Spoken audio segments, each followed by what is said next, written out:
I wasn't invited to my own daughter's wedding. Then I stopped paying her rent. True revenge stories. My name is Richard and I am 58 years old. 26 years ago, my wife Sarah passed away when my daughter Emma was just 6. From that day, I dedicated my entire life to raising her. I worked double shifts at the factory, skipped my own meals to save for her school fees, and slept on a broken couch so she could have the only bedroom. I wasn't just her father. I was her mother, teacher, cheerleader, and financial backbone all rolled into one. Emma was my pride. She graduated top of her class, earned a scholarship to a prestigious university, and landed a marketing job in Chicago. I paid for her first car, her security deposit, and her apartment furniture. I never complained. That's what fathers do. We give, we sacrifice, we love unconditionally. Then one day she called me excitedly. "Dad, I'm engaged." My heart swelled. "Who's the lucky man?" "Alexander, he's a lawyer, very successful, you'll love him." I had never met Alexander, but I already loved him because he made my daughter happy. I offered to pay for the wedding. I had saved $15,000. "Whatever you need, sweetheart, I'm here." She hesitated. "Actually, Alexander's parents are handling everything. They're wealthy, but thank you, Dad." I felt a small sting but ignored it. Maybe they wanted something more lavish than I could afford. I was just a factory worker. "At least let me walk you down the aisle," I said. "That's all I want." She laughed nervously. "Of course, Dad, of course." Weeks passed. I asked about the date, May 15th. The venue, Lakeside Manor. But whenever I asked about the guest list, the dress, or the flowers, she gave vague answers. I assumed she was just stressed. Brides get stressed, right? 2 weeks before the wedding, I called to confirm the time. I had rented a crisp navy blue suit and practiced my father of the bride speech 50 times. She didn't answer. I left a voicemail, no response. I called her best friend Chloe, whom I'd known since Emma was in diapers. "Chloe, is everything okay? I haven't heard from Emma." A long silence. Then Chloe sighed. "Mr. Harrison, the wedding is tomorrow, and I'm so sorry, but your name isn't on the guest list. Alexander's family has a strict seating arrangement. They only invited Class A guests. And Emma, she didn't fight for you. She said it would be awkward because you're too blue-collar." The phone slipped from my hand. I stood there in my tiny living room, surrounded by framed photos of Emma at every age. Her first tooth, her first ballet recital, her graduation. My own daughter, my flesh and blood. She had uninvited me from her wedding not because I did anything wrong, but because I wasn't rich enough. I wasn't Class A. I didn't sleep that night.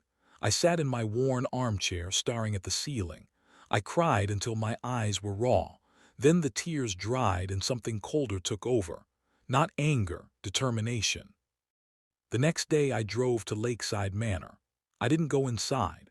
I parked my rusty pickup truck across the street and watched from a distance. Luxury cars pulled up, Mercedes, BMWs, Teslas. Men in tailored tuxedos, women in designer gowns. I saw Alexander, tall, handsome, with a smug smile. I saw his parents, dripping in diamonds and arrogance. And then I saw Emma.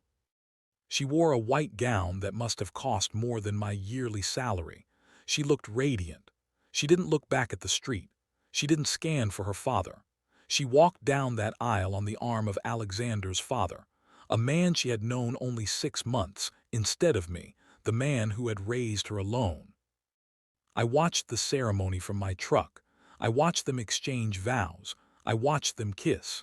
When the applause erupted, I started my engine and drove away. That night I opened my laptop. I had been paying Emma's rent for 3 years, $800 a month for that fancy downtown apartment. I had never missed a payment. It was my way of still protecting her. Not anymore. I logged into the rental portal and canceled the autopay. Then I sent her a text, "Find your own way." The next morning, my phone exploded. "Dad, what did you do? The rent is due in 3 days. Did you forget?" I replied calmly, No, Emma, I didn't forget, I just decided to stop. You're a married woman now. Let your rich husband pay your rent. That's not fair, you promised to help me. Maybe Alexander's father can help. He seems to have plenty of money for weddings. I'm sure he has spare change for rent too. She called me screaming. You're embarrassing me. Alexander's family thinks you're a deadbeat and now you're proving them right. That stung, but I held my ground. I am not a deadbeat, Emma. I am the man who raised you alone. I skipped meals so you could eat. I worked double shifts so you could have a future. And I wasn't invited to your wedding because I wasn't Class A. Well, now I'm a Class A nobody. And nobodies don't pay rent for people ashamed of them. She hung up on me. For 2 months I heard nothing, but Chloe kept me updated. Mr. Harrison, she's struggling. Alexander refuses to help. He says she should have budgeted better. They're fighting constantly. I felt guilt, but I reminded myself, she chose this. She chose image over family. Then the eviction notice came. Emma couldn't pay. She called me sobbing, Dad, please, I have nowhere to go. Alexander's parents won't let us stay with them. They say we need to stand on our own feet. Emma, did you ever tell them you have a father? Did you show them my picture? Did you tell them I paid for your braces, your prom dress, your college applications? She sobbed harder. It's complicated. No, Emma, it's simple. You were ashamed of me. And now you want my money again. But love isn't an ATM. It's a two-way street. I didn't co-sign. 3 months later, Emma called again. This time she wasn't crying or begging. She said, Dad, can we meet, just us? We met at a small diner. She looked different, simple clothes, no makeup, tired but clear-eyed. She ordered coffee. Alexander and I are separated. He filed for divorce last week. I didn't say I told you so. I asked what happened. His family never respected me. They saw me as a charity case. And the worst part, Dad, I let them treat you like garbage. I was so desperate for their approval that I threw away the only person who ever truly loved me. Tears rolled down her cheeks. I was invited to my own wedding, but I didn't invite you. I have to live with that shame every day. I reached across the table and took her hand. Emma, I never wanted revenge. I just wanted you to understand that being a father isn't about money. It's about respect. She nodded. I know that now. And Dad, I'm so sorry. From the bottom of my heart, I am so sorry. I squeezed her hand. You are still my daughter. I will always love you. But love doesn't mean letting people walk over you, not even your own child. We talked for hours. She told me she had found a smaller apartment she could afford alone. She was looking for a new job, one without a fake smile. She wanted to rebuild her life honestly. 6 months later, Emma and I stood in a small park. No fancy venue, no designer dress, no Class A guests. Just me, Emma, and a kind young man named Marcus, a high school teacher with a gentle heart. He knew all about her past mistakes and loved her anyway. She asked, Dad, will you walk me down the aisle? I wiped a tear. I thought you'd never ask. The ceremony was modest. I wore that same navy blue suit. Finally, I got to use it. As I walked her down the grassy path, I whispered, You look beautiful, sweetheart. She whispered back, Thank you for never giving up on me. After the vows, we had a potluck dinner. Friends brought casseroles. Marcus's mother baked a homemade cake. It was humble, it was real, it was family.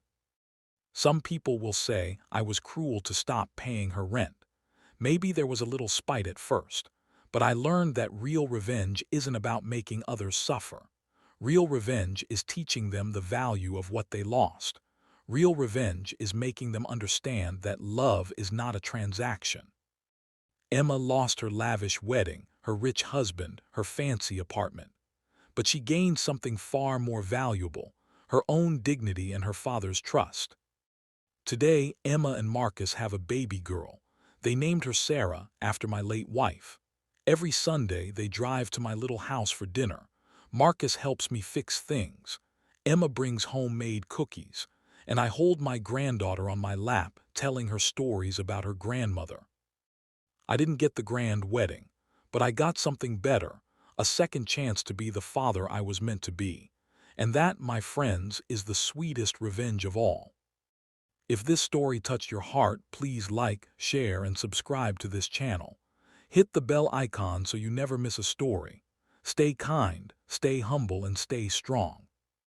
Richard, True Revenge Stories. The end.